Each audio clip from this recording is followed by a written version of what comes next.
मेरा next topic है different types of system software. System software की कौन कौन सी टाइप्स हैं उनको भी हमने डिस्कस करना है। सिस्टम सॉफ्टवेयर को हम डिस्कस कर चुके हैं। ये ऐसे सॉफ्टवेयर होते हैं जो कि कंप्यूटर डिवाइसेस के लिए, कंप्यूटर हार्डवेयर के लिए डिजाइन किए जाते हैं। ऐसे सॉफ्टवेयर को सिस्टम सॉफ्टवेयर कहते हैं। अब उसमें पहली टाइप है जी ऑपरेटिंग सिस्टम।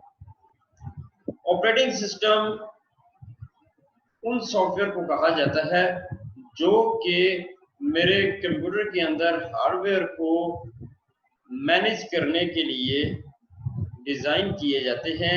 ऐसे सॉफ्टवेयर ऑपरेटिंग सिस्टम कहा जाता है। तो ऐसे सॉफ्टवेयर को ऑपरेटिंग सिस्टम कहा जाता है। जिस सॉफ्टवेयर के जरिए मेरा कंप्यूटर ऑन होता है, जिस सॉफ्टवेयर के जरिए मैं अपने हार्डवेयर रिसोर्सेज को एक्सेस करता हूँ, एक ऐसा सॉफ्टवेयर होता है जो कि ब्रिज का काम करता है, एक इंटरफेस प्रोवाइड करता है यूजर को ताकि वो हार्डवेयर रिसोर्सेज को एफिशिएंट तरीके से एक्सेस कर सके। Without an operating system user can not access the hardware resources efficiently.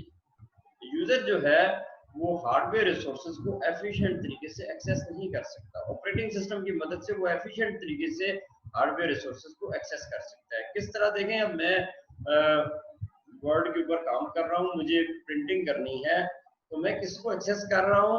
Printer को एक्सेस कर रहा हूँ। प्रिंटर क्या है? मेरा हार्डवेयर है। मैं डाटा को सेव करना चाहता हूँ, मैं किसको एक्सेस कर रहा हूँ? यूएसबी को, या स्टोरेज मीडिया जो भी मेरे पास है, हार्ड डिस्क है, मेमोरी कार्ड है, यूएसबी है या डीवीडी है, जो भी है, मैं किसके जरिए एक्सेस करूंगा? ऑपरेटिंग सिस्टम के जरिए एक्सेस करूंगा। ऑपरेटिंग सिस्टम इंटरफेस का रोल प्ले करता है। इंटरफेस कहते हैं एक स्क्रीन है, एक एरिया को कहा जाता है जिसके जरिए यूजर हार्डवेयर रिसोर्सेज को एक्सेस करता है। तो ऑपरेटिंग सिस्टम के बगैर यूजर हार्डवेयर रिसोर्सेज को एफिशिएंट तरीके से एक्सेस नहीं कर सकता। मसलन मैंने एक कोई भी वर्ड है, कोई भी एक सॉफ्टवेयर है, वर्ड एलेक्स को, उसको ओपन करना है, तो इस वर्ड को, इस एप्लीकेशन सॉफ्टवेयर को, इस सॉफ्टवेयर को मैं किस तरह एक्सेस करूंगा? ये कीबोर्ड को या रैम को, ये मैं एक्सेस करूंगा with the help of operating system. Operating system मेरी मदद करेगा। ऑपरेटिंग सिस्टम के जरिए मैं रिसोर्सेज को, चाहे वो सॉफ्टवेयर रिसोर्सेज है या हार्डवेयर रिसोर्सेज है, कीबोर्ड, माउस वगैरह, सीपीयू, रैम वगैरह है, प्रिंटर वगैरह जो कुछ भी है उनको, या फिर मेरे जो सॉफ्टवेयर है उनको एक्सेस करना है, वो मैं एक्सेस करूंगा with the help of operating system. मैंने कोई भी सॉफ्टवेयर डाउनलोड करना है with the help of operating system. मैंने कोई भी सॉफ्टवेयर इंस्टॉल करना है with the help of operating system. मैंने गेम इंस्टॉल करनी है with the help of operating system. मैंने ब्राउजर इंस्टॉल करना है with the help of operating system. Operating system ही मेरी मदद करता है। ऑपरेटिंग सिस्टम के बगैर मैं हार्डवेयर रिसोर्सेज को एक्सेस नहीं कर सकता। ऑपरेटिंग सिस्टम मेरी हेल्प करता है कि मैं रैम को एक्सेस कर सकूं, मैं स्टोरेज मीडिया को एक्सेस कर सकूं, मैं कीबोर्ड के जरिए कमांड इशू कर सकूं, ये रिसोर्सेज प्रोवाइड करना, और जब मेरी जरूरत खत्म हो जाती है मैं क्लोज करता हूँ। रिसोर्सेज डीएलोकेट करवाना ये ऑपरेटिंग सिस्टम का काम है। तो ऑपरेटिंग सिस्टम एक ऐसा सॉफ्टवेयर है जो सिस्टम को, कंप्यूटर को ऑपरेट करने के लिए लाजमी सॉफ्टवेयर है। इसकी एग्जांपल में बात करें तो विंडोज है, लाइनक्स है, यूनिक्स है, एप्पल वालों का मैक ऑपरेटिंग सिस्टम है। These are the example of operating system. Without an operating system a computer is a dumb machine. Computer एक डंप है, एक बेजान चीज है, कुछ भी नहीं है। Computer can not be operated without an operating system. Computer operate नहीं किया जा सकता ऑपरेटिंग सिस्टम के बगैर। अगर हमने अपने कंप्यूटर को ऑपरेट करना है तो ऑपरेटिंग सिस्टम हमारे कंप्यूटर के अंदर एक नेसेसरी सॉफ्टवेयर है, कम से कम एक सॉफ्टवेयर का होना लाजमी है। अब विंडो अपने सिस्टम से आप निकाल लें, या अगर आपके पास मोबाइल फोन है, एंड्रॉइड जो आपका ऑपरेटिंग सिस्टम है उसको अगर आप निकाल दें तो क्या मोबाइल काम करेगा? क्या मेरा विंडोज ऑपरेटिंग सिस्टम में निकाल दूं तो मेरा लैपटॉप काम करेगा? कभी भी काम नहीं करेगा। मैंने कोई भी सॉफ्टवेयर अब इंस्टॉल करना है, या प्रिंटर को एक्सेस करना है, या किसी भी रिसोर्स को एक्सेस करना है, क्या मैं कर सकता हूँ? नहीं कर सकता, क्योंकि हमने डिस्कस किया हुआ है हम स्टडी कर चुके हैं कि ये सारा कुछ जो हम हार्डवेयर रिसोर्सेज एक्सेस करते हैं वो एक्सेस करते हैं with the help of operating system और एफिशिएंट तरीके से एक्सेस करते हैं। पुराने वक्तों में जब ऑपरेटिंग सिस्टम नहीं होता था तो उस वक्त हम अपने कंप्यूटर, बहुत ही पुराने वक्तों की बात है, जब हम अपने कंप्यूटर के रिसोर्सेज को एक्सेस करते थे वो इतने एफिशिएंट तरीके से एक्सेस नहीं कर सकते थे। मसलन आपने किसी भी हार्डवेयर रिसोर्स को एक्सेस करना है तो उसकी आपको इंटरनल डेप्थ के बारे में फुल नॉलेज होना चाहिए, तब आप उसको एक्सेस कर सकते हैं। अगर आपके पास ऑपरेटिंग सिस्टम नहीं है तो आप किसी भी हार्डवेयर रिसोर्स को जब एक्सेस करना होता था तो आप एक्सेस तो कर देते थे लेकिन इतनी एफिशिएंट तरीके से एक्सेस नहीं कर सकते थे। बहुत ही डेप्थ नॉलेज होता था उसके बारे में, उस हार्डवेयर के बारे में, तब जाके उस रिसोर्स को आप एक्सेस करते थे। आजकल तो बहुत ज्यादा रिसोर्सेज हैं कंप्यूटर के साथ और हर रिसोर्स के बारे में फुल नॉलेज होना, उसकी इंटरनल जो डेप्थ है उस रिसोर्स के बारे में फुल फ्लेज नॉलेज होना बहुत मुश्किल काम है। तो एफिशिएंट तरीके से अगर मैंने एक्सेस करना है तो मेरे पास ऑपरेटिंग सिस्टम होना जरूरी है। लेट्स सपोज मैं मूवी देख रहा हूँ। अब मूवी देखते हुए कभी आवाज को अगर मुझे ऊंचा करना पड़ता है, ब्राइटनेस कम करनी पड़ती है, कभी फॉरवर्ड करना पड़ता है, तो अगर मेरे पास मेरी ऑपरेटिंग सिस्टम हेल्प करता है, मैं फॉरवर्ड पे बटन के ऊपर क्लिक करता हूँ, ऑपरेटिंग सिस्टम आगे इंस्ट्रक्शन देता है, वो सारा फॉरवर्ड हो जाता है, जो कुछ मैं कहता हूँ वो सारा कुछ हो रहा होता है।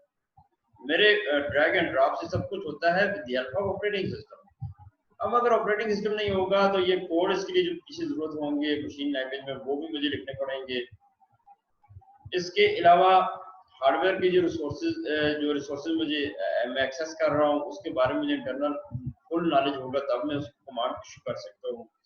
और फिर मुझे बार बार इंटरप्शन होगी, कभी एक चीज को अगर एक्सेस करना उसके लिए कोड लिखूंगा फिर तब जाके वो काम होगा। तो अगर ऑपरेटिंग सिस्टम है तो मुझे इसके बगैर ही सब कुछ मैं कर दूंगा, मुझे कुछ इंटरप्शन नहीं है, बस एक बटन के ऊपर क्लिक करूंगा और मेरा काम होता जाएगा। तो ऑपरेटिंग सिस्टम बहुत ही जरूरी सॉफ्टवेयर है। इसको ऐसा समझ लें जिस तरह एक इंसान के अंदर रूह होती है, सोल होती है। रूह के बगैर इंसान जिंदा नहीं रह सकता, ऑपरेटिंग सिस्टम के बगैर आपका कंप्यूटर जिंदा नहीं रह सकता। ऑपरेटिंग सिस्टम होगा तब बाकी सॉफ्टवेयर काम करेंगे। देखिए आपकी अगर विंडो करप्ट हो जाती है तो क्या होता है, विंडो करप्ट होती है तो उसके बाद आपका जो सिस्टम है वो काम करना छोड़ देता है। तो सबसे पहले आपको विंडो को री इंस्टॉल करना पड़ता है, तब जाके जब इंस्टॉल हो जाती है तब जाके आप बाकी काम कर सकते हैं। फाइल्स मैनेज करनी है, मसलन मैं अपनी कोई भी फाइल है हार्ड डिस्क के ऊपर सेव करना चाहता हूँ, अब उसकी एक हायरार्की प्रोवाइड करता है ऑपरेटिंग सिस्टम की। सी ड्राइव के ऊपर करना है, डी ड्राइव के ऊपर करना है, यूएसबी में करनी है, किस जगह कितनी स्पेस है, ये सारी एक हायरार्की, ये किस फोल्डर में करना है और किस फोल्डर के किस सब फोल्डर में करना है, ये एक सारी हायरार्की है, एक सारी तरतीब है, ये प्रोवाइड करना ये ऑपरेटिंग सिस्टम का काम होता है। ऑपरेटिंग सिस्टम की के बगैर मैं फाइल मैनेजमेंट नहीं कर सकता, फाइल्स को मैनेज नहीं कर सकता। मतलब अपना कोई डाटा सेव करना है तो उसको मैं ऑपरेटिंग सिस्टम के बगैर नहीं कर सकता। तो जिस भी रिसोर्स को एक्सेस करना है ऑपरेटिंग सिस्टम की मदद के बगैर मैं नहीं कर सकता। तो ऑपरेटिंग सिस्टम एक ऐसा सॉफ्टवेयर है जो कि एक इंटरफेस प्रोवाइड करता है यूजर को, जिसकी मदद से यूजर हार्डवेयर रिसोर्सेज को एफिशिएंट तरीके से एक्सेस कर सकता है। ऑपरेटिंग सिस्टम की एग्जांपल विंडोज, लिनक्स, यूनिक्स, इनकी आगे जाके डिटेल आएगी।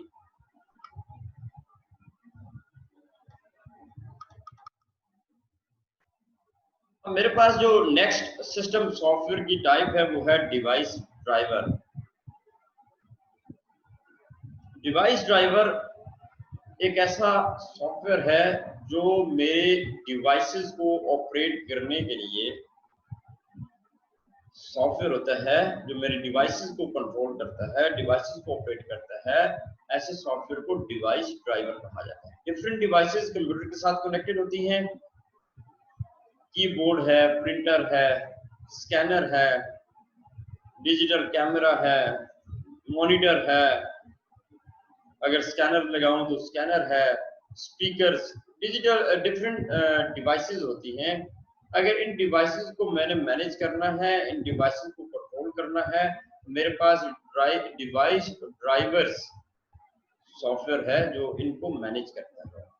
मसलन देखें, अगर मैंने प्रिंटर लगाया हुआ है तो प्रिंटर के साथ अगर मैं इसका जो ड्राइवर है, इसके जो सॉफ्टवेयर है वो इंस्टॉल नहीं करता, या मेरे घर में इंटरनेट लगा हुआ है और इसका ड्राइवर मैंने इंस्टॉल नहीं किया, लैंड ड्राइवर इंस्टॉल नहीं किया, तो इंटरनेट मेरा काम नहीं करेगा। तो ये जो ड्राइवर्स हैं, ड्राइवर वो सॉफ्टवेयर होते हैं जो कि डिवाइसेस को ऑपरेट करने के लिए या कंट्रोल करने के लिए होते हैं।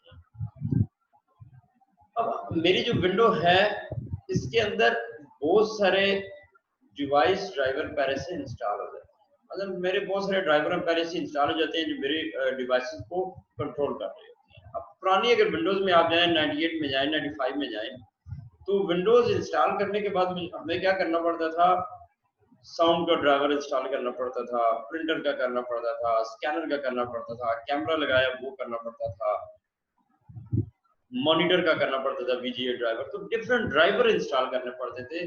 अब विंडोज 7 या विंडो 10 जब से आई है तो उसमें ये एडवांटेज मिला है कि बहुत सारे जो ड्राइवर्स हैं, ये बहुत सारे सॉफ्टवेयर जो मेरी डिवाइसेस को कंट्रोल कर रहे हैं वो उस विंडोज के साथ ही बिल्ट इन मुझे मिलते हैं। जब मैं विंडोज इंस्टॉल करता हूँ तो ये सारे जो डिवाइस ड्राइवर्स हैं वो भी साथ ही इंस्टॉल हो जाते हैं, और डिवाइस ड्राइवर जो है ये क्या करते हैं, ये मेरे डिवाइस को कंट्रोल करते हैं। ये भी सॉफ्टवेयर की टाइप है जी, सिस्टम सॉफ्टवेयर की। उसके बाद नेक्स्ट चलते हैं जी अगली टाइप की तरफ, जो है यूटिलिटी प्रोग्राम्स। कंप्यूटर को अगर डिफरेंट तरह की यूटिलिटीज प्रोवाइड करनी है तो उसके लिए यूटिलिटी प्रोग्राम्स यूज किए जाते हैं। कौन कौन सी यूटिलिटीज प्रोवाइड करनी है, लेट्स सपोज मैं चाहता हूँ कि मेरे सिस्टम में वायरस ना आए, तो मुझे कौन सा सॉफ्टवेयर डालना पड़ता है, एंटीवायरस। एंटीवायरस क्या है, यूटिलिटी प्रोग्राम्स है, ये यूटिलिटी प्रोग्राम है। अब मेरी जो विंडो 10 जब से आई है इसके साथ ही एंटीवायरस भी डला होता है, तो यूटिलिटी प्रोग्राम भी इसके अंदर ही बिल्ट इन है। मैं डिस्क को स्कैन करता हूँ, स्कैन डिस्क क्या है, यूटिलिटी प्रोग्राम है।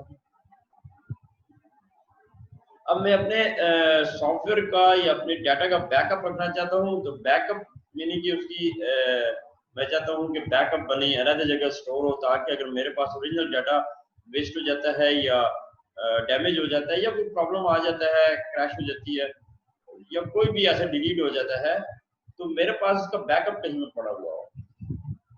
तो बैकअप सॉफ्टवेयर जो है वो भी यूटिलिटी प्रोग्राम है। इसके अलावा डिस्क डीफ्रैगमेंटेशन, इसको हम डिस्कस करते हैं। डिस्क डीफ्रैगमेंटेशन क्या है?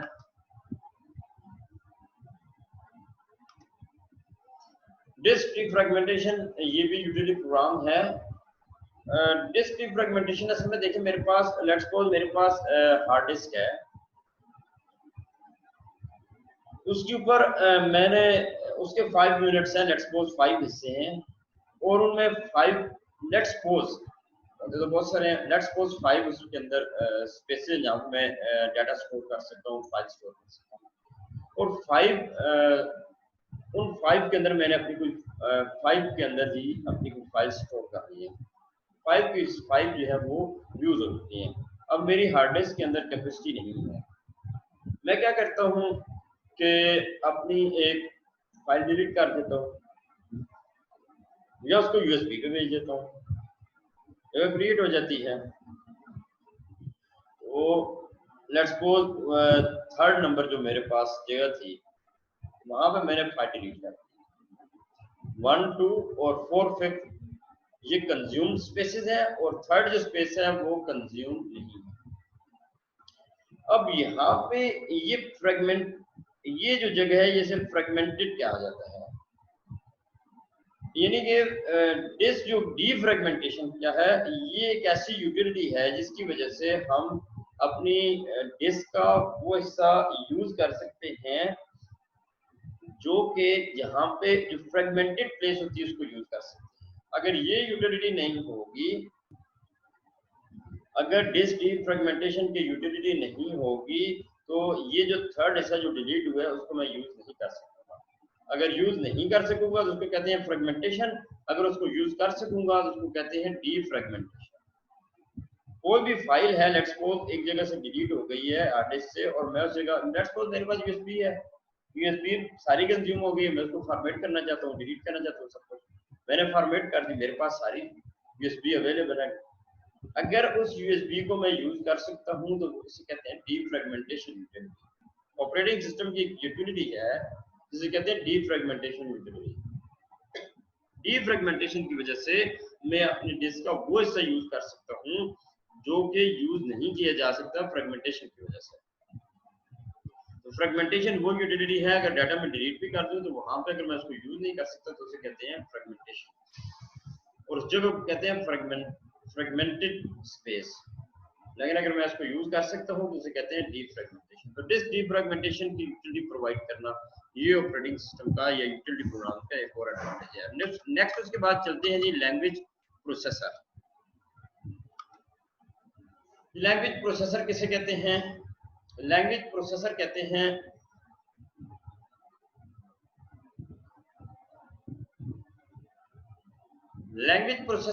हैं ऐसे सॉफ्टवेयर जो मेरे सोर्स कोड को ऑब्जेक्ट कोड में कन्वर्ट करते हैं, ऐसे सॉफ्टवेयर को लैंग्वेज प्रोसेसर कहा जाता है। अब इसमें सोर्स कोड और ऑब्जेक्ट कोड क्या है? देखिए, जब मैं वर्ड का या जूम की ऐप जब बनाऊंगा, मैं तो यूज कर रहा हूँ, जिस सॉफ्टवेयर इंजीनियर ने या प्रोग्रामर ने इसको बनाया है, जिस ऑर्गेनाइजेशन के प्रोग्रामर्स ने इसको बनाया है, डेवलप किया है, वो उसके पीछे कुछ कोड लिखते हैं।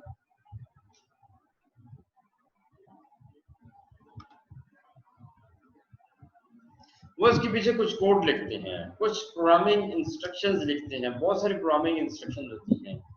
प्रोग्रामिंग आप इंशाल्लाह सेकंड ईयर में पढ़ेंगे भी, बहुत सारी प्रोग्रामिंग इंस्ट्रक्शन उसके पीछे लिखी जाती हैं। अब ये जो प्रोग्रामिंग इंस्ट्रक्शंस होती हैं, इनको कहते हैं सोर्स प्रोग्राम। वो प्रोग्राम जिनको हम समझते हैं, ये हाई लेवल लैंग्वेज में होते हैं, इंग्लिश लैंग्वेज में होते हैं। अब ये जो कोड्स होते हैं, इनका प्रोग्रामर को उसका मतलब पता होता है। ये जो मेरे पास सामने जो लिखा हुआ आता है, ये सोर्स कोड नहीं होता, चाहे वो जूम का है या जिस ऐप का भी, वो सोर्स कोड नहीं होता। सोर्स कोड वो कोड होते हैं जिसको प्रोग्रामर अंडरस्टैंड करता है। तो वो जो इंस्ट्रक्शन लिखी जाती है उसको कहते हैं सोर्स कोड। अब प्रॉब्लम क्या आती है, वो जो सोर्स कोड होते हैं वो इंग्लिश लैंग्वेज में लिखे जाते हैं या इंग्लिश लैंग्वेज से कोड लिए जाते हैं। अब प्रॉब्लम यहाँ पे ये आती है कि कंप्यूटर इस चीज को नहीं समझता, इंग्लिश के कोड को कंप्यूटर नहीं समझता। कंप्यूटर को समझाने के लिए या कंप्यूटर इस जो सोर्स कोड होते हैं इनको कन्वर्ट किया जाता है मशीन लैंग्वेज में। ये जो कोड होते हैं इंग्लिश ओरिएंटेड कोड होते हैं, इनको कन्वर्ट किया जाता है मशीन लैंग्वेज के अंदर, एक ऐसी लैंग्वेज में जिसको कंप्यूटर समझ सकता है। वो बाइनरी लैंग्वेज होती है, 0-1 की जबान होती है, उसे ऑब्जेक्ट कोड भी कहते हैं, ऑब्जेक्ट प्रोग्राम भी कहते हैं। तो इन सोर्स कोड को जो प्रोग्रामर लिखता है, इनको कन्वर्ट किया जाता है मशीन लैंग्वेज। इसके लिए जो सॉफ्टवेयर यूज किए जाते हैं उसको कहते हैं लैंग्वेज प्रोसेसर। मसलन मेरे सामने वर्ड है, ये जूम है, ये मेरे पास एक सॉफ्टवेयर है। इस सॉफ्टवेयर किसी न किसी प्रोग्रामिंग लैंग्वेज में डेवलप की गई है। इसके पीछे कुछ बहुत सारे कोड लिखे गए हैं, बहुत सारी इंस्ट्रक्शंस लिखी गई हैं, बहुत सारे प्रोग्रामिंग इंस्ट्रक्शंस हैं। ये इंस्ट्रक्शंस सोर्स प्रोग्राम कहलाते हैं। जो प्रोग्रामर लिखता है वो सोर्स प्रोग्राम होते हैं। फिर आगे प्रॉब्लम ये आती है कि मशीन उनको नहीं समझती, कंप्यूटर इन सोर्स प्रोग्राम को नहीं समझता। बीच में एक ट्रांसलेटर डाला जाता है जो कि इस सोर्स कोड को कन्वर्ट करता है ऑब्जेक्ट कोड। क्यों कन्वर्ट करता है? ताकि कंप्यूटर समझ सके।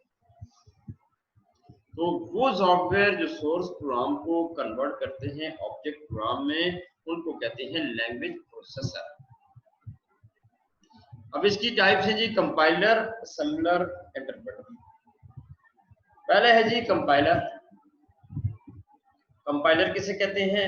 कंपाइलर एक ऐसा लैंग्वेज प्रोसेसर है जो हाई लेवल लैंग्वेज में लिखे हुए प्रोग्राम को, इंग्लिश लैंग्वेज में लिखे हुए प्रोग्राम को मशीन लैंग्वेज में कन्वर्ट करता है। इंटरप्रेटर भी मशीन लैंग्वेज, इंटरप्रेटर और कंपाइलर का काम सेम है। दोनों जो प्रोसेसर होते हैं वो हाई लेवल लैंग्वेज या सोर्स प्रोग्राम को कन्वर्ट करते हैं ऑब्जेक्ट प्रोग्राम। दोनों का काम सेम हुआ, थोड़ा सा इनमें डिफरेंस है। वो क्या है, कंपाइलर पूरे प्रोग्राम को एक ही दफा मशीन लैंग्वेज में ट्रांसलेट कर देता है, जबकि जब हम प्रोग्राम लिखते हैं हो सकता है कहीं पे हमारे पास स्पेलिंग मिस्टेक्स हो, कहीं पे हमारे पास जो हम रूल्स होते हैं उस लैंग्वेज के उसको फॉलो ना कर रहे हो। रूल्स बस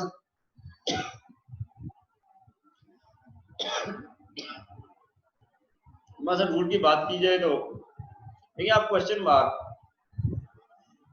इंग्लिश का सेंटेंस लिखते हैं, आखिर में अगर क्वेश्चन है तो क्वेश्चन मार्क डाला जाता है, नहीं डालेंगे तो ग्रामेटिकल एरर है। तो हम लैंग्वेज के जो रूल्स हैं उसको फॉलो नहीं करेंगे तो वहां पर भी एरर आएंगे। तो वो जो एरर्स होते हैं, कंपाइलर क्या करता है पूरे मशीन सोर्स प्रोग्राम को कन्वर्ट कर देता है मशीन लैंग्वेज में, और आखिर में बताता है कि लाइन नंबर स्टेटमेंट नंबर इतने में जो लाइन नंबर 3 में एरर है, यहाँ पे वो गलती है। और इंटरप्रेटर क्या करता है, लाइन बाय लाइन ट्रांसलेशन करता है, सोर्स प्रोग्राम को लाइन बाय लाइन ट्रांसलेट करता है मशीन लैंग्वेज में। अब होता क्या है, 10 लाइन का एक प्रोग्राम है और लाइन नंबर 3 में एरर है, तो इंटरप्रेटर क्या करेगा, लाइन नंबर 2 को पहले 2 को मशीन लैंग्वेज में ट्रांसलेट करेगा और थर्ड पे आके खड़ा हो जाएगा और कहेगा यहाँ पे एरर है। इस एरर को दूर करेंगे तब वो बाकी जो लाइंस है उनको भी कन्वर्ट करेगा मशीन लैंग्वेज। जबकि कंपाइलर क्या करता है, अगर लाइन नंबर 3 में एरर है पहले 2 को करेगा, थर्ड को छोड़ेगा और बाकी को भी कर देगा और आखिर में समरी देगा कि लाइन नंबर 3 में एरर था।